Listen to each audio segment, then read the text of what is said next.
You know, I've reviewed a bunch of Godzilla movies on my channel here now, and I usually find myself saying, well, I like this movie, but it's not one of my favorite Godzilla movies. Well, this time around, this is one of my favorite Godzilla movies. This is Godzilla vs. Biollante. This one is 1989. It's kind of a sequel, or, well, I suppose a direct sequel to Godzilla in 1985. It's a more serious Godzilla than we had in the Showa era, in the old school Godzilla movies. It's definitely not silly tag team monster battles, although I do love those. The majority of it takes place 5 years after Godzilla's last attack on Japan in, well, I guess according to this would have been 1984. Now, somewhere amongst all that carnage, they found some Godzilla cells, or G cells. Now, Godzilla's cells happen to have like regenerative qualities, self-regenerating. It's almost magical, really. Godzilla being a radioactive creature and everything, and in Godzilla terms, radiation equals magic, right? There's different factions, corporate interests, and also world governments that want access to these Godzilla cells. So one of the opening scenes is actually people stealing the Godzilla cells, and there's a big shootout and everything, and it's all very exciting, and the guys that stole the Godzilla cells from the response team or whatever, they in turn have the samples stolen from them by a secret agent. Now, this guy is actually important in the story. He is a secret agent from the fictional Middle Eastern country of Sardia. He steals the Godzilla cells, and that's kind of the beginning of the movie. Right now, Godzilla, as far as we know, is still inside the volcano which he fell into at the end of Godzilla 1985. Mount Mihara, I believe it is. Now we cut to that country of Sardia, and there's a doctor, Dr. Shiragami, and he has a daughter. They're working in Sardia with the Saradian government. There's an accident, or a fire rather, at the facility where they're working, and his daughter is killed. His daughter Erica, has a deep, profound effect on him, and tragedy, obviously, right? And so then we cut to 5 years later, but there's some talk about, now we're going to use the Godzilla cells, and we're going to create something called the anti-nuclear energy bacteria that can eat radiation, absorb radiation, thereby making it an effective weapon against Godzilla, because he's like powered by radiation, right? So Godzilla's still sleeping, right? So he's still inside the volcano, and he is currently, it's dormant. The volcano becomes active again. Remember that Saradian agent guy I was talking about? Yeah, he pulls up in his, he drives like a DeLorean, and he pulls up in his DeLorean and he heists the anti-nuclear energy bacteria. At the same time, activates a bomb that detonates and releases Godzilla from Mount Mihara. They don't waste a whole lot of time of getting to Godzilla in this movie, which I like. About 30 minutes in, something like that. And we see Godzilla emerge from the volcano, and it's like, yeah, he's back. This is awesome. And Godzilla looks super cool. This is the coolest that he's looked up to this point. The best looking Godzilla, if you ask me. As I said, up until 1989. You get some pretty good Godzilla action in here. He fights some ships out at sea. They bring back the Super X-2. There was a Super X in the previous movie that fired missiles at Godzilla and actually brought him down. Because they shot special cadmium-laced missiles or something down his throat, and they exploded, and it actually took him out. But then he was revived by a nuclear explosion above Tokyo and absorbed all that radiation and came back even more powerful. And then destroyed the Super X. So now they got Super X2. But Super X2, for some stupid reason, doesn't have those same missiles on it, or if it does, they don't really focus on that.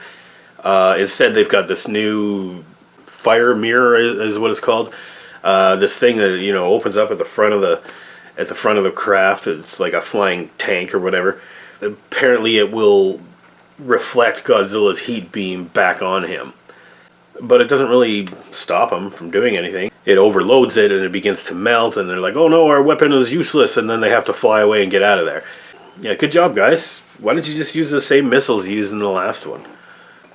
Meanwhile, Dr. Shiragami, in his lab, has been working on hybrid roses. He's been growing genetically enhanced plants, roses, some of which he spliced the DNA of his daughter into these roses. He decides to combine some Godzilla cells along with the rose cells and, of course, the spliced in DNA of his deceased daughter, and he creates an entirely new plant species, Biollante. The first scene we get of Biollante is basically just a bunch of vines in a dark room that attack a bunch of people that come to steal the Godzilla cells. The next scene after that, we get to see what Biollante looks like. Now it's kind of hard to tell from this poster, but as you can see, it's like a big evil flower. Godzilla's standing in front of it, but it's like a flower, which is weird. You see it out in the lake. It crawls out and it goes and it lives in the lake, and then it grows to this enormous size, like overnight. Yeah, it's pretty weird. But it's a lot more threatening than you think it would be. Now, it kind of puts out a call to Godzilla, and it lures Godzilla towards it. So Godzilla's got to come check it out. So yeah, you get a pretty good battle here, and I mean, you'd think, well, what kind of contest is that going to be? Godzilla versus a giant rose.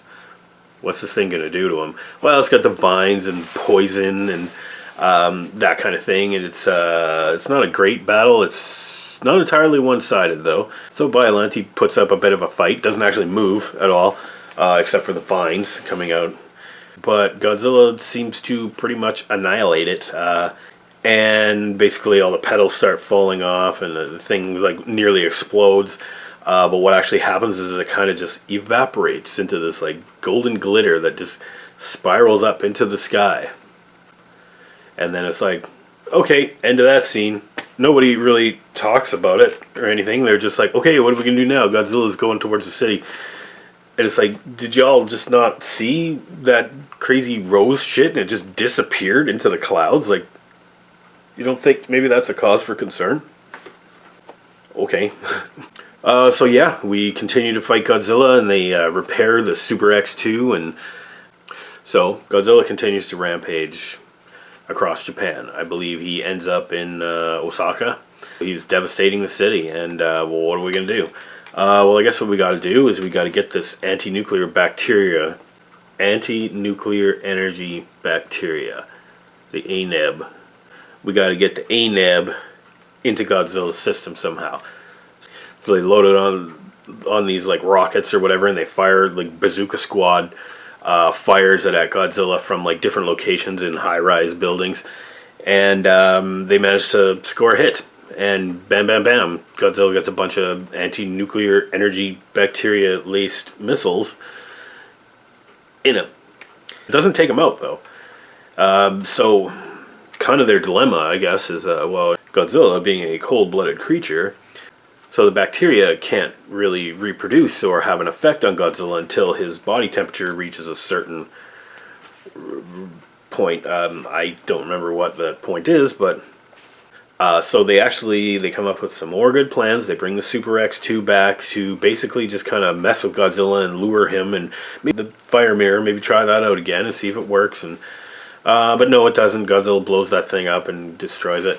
But the guy that's controlling it has another plan where they're going to create like a lightning storm, kind of lure him into this field of all these electrical landmines, I guess. But suddenly, from out of nowhere, some golden glitter comes down from the heavens, and surprise, it's Biollante. By now, Biollante has assumed her second form. Second and final, I guess. Looks more monstrous and way more threatening, and it's huge. It's like gigantic compared to Godzilla. Then, of course, we get the movie's climactic showdown, which really isn't that long, actually. It's really only about like 5 or 6 minutes long, but it's good in that like there's not too much human action cutting back and forth between the monster scenes. The thing sprays a bunch of glitter on Godzilla, and I guess like damages him, and it's all acidic or whatever, and then it like spews like weird goop on him, but then Godzilla manages to breathe his radioactive breath down the throat of Biollante and basically blows out the back of her head. See her writhe in agony a little bit, and then suddenly it just disappears again.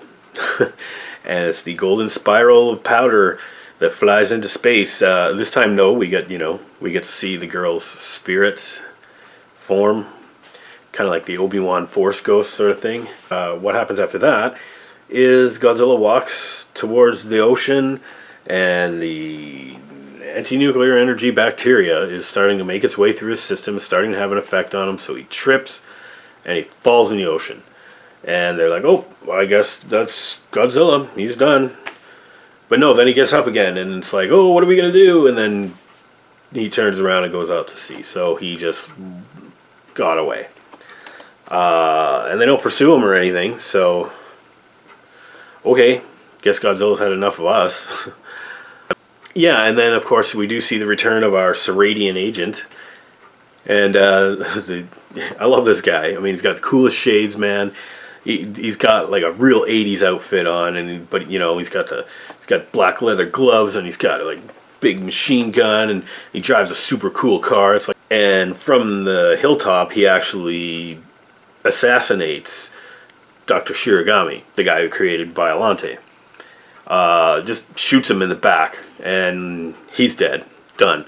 And one of the human characters, one of the surviving ones anyway, chases after the guy onto this field where the Godzilla, where they were planning on taking on Godzilla, where all these like electrodes are.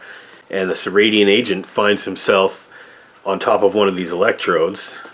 And then we cut to one of the guys, the guy that was controlling the Super X2, presses a button and just vaporizes the guy, because just erases this guy. And then it's like, oh, happy ending. The two remaining characters, male and female, or like, boyfriend, girlfriend, fiancés or whatever, they get in their Jeep and like, man, I'm gonna sleep good tonight. And the woman's like, hope there's a room for two. Because nothing makes a woman hornier than watching giant monsters fight and watching people get vaporized by lightning. So yeah, movie over, done. But you know what? As much as I might criticize this movie, this is an example of one of the best Godzilla movies ever made. I don't know. I mean, we're talking top 5 easily. It's not silly. There's a few scenes in there that, like, mostly because of like the dubbing and stuff, that comes off really stupid. Maybe just some little plot inconsistencies here and there that make it a little bit silly. But it's not completely ridiculous, like something like Godzilla vs. Megalon or Godzilla's Revenge.